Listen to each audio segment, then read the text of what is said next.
Okay, I'm out here one more time with this 1992 Dodge Ram. Still the same issues as before. I'll show you real quick.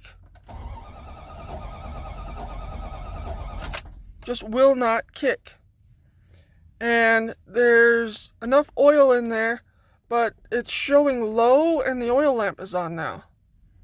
The starter is fine. I checked the battery. Everything like that is fine. There is enough fuel in there. I replaced the fuel pump, ignition, coil, spark plugs,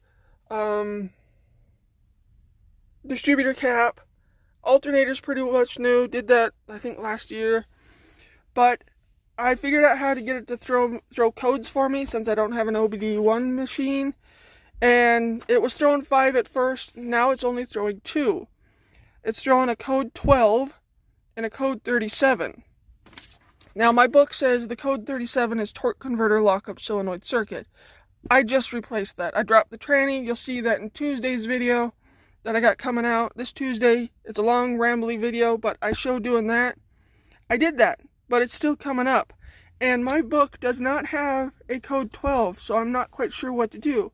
Is there anybody out there that has a 1992 Dodge pickup that can tell me what code 12 is and why is it still throwing a code 37?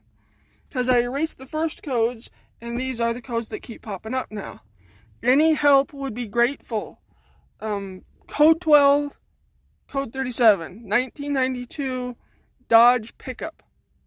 If you want any comment would be great. I appreciate any help at all. I'm still stumped.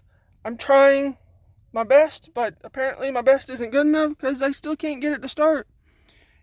Any comments, any thoughts, please leave a comment. Check out my channel.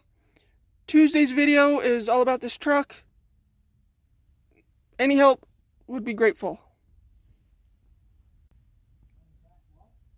One more thing, I had a suggestion that it might have something to do with my ECM, but I don't know where that's at.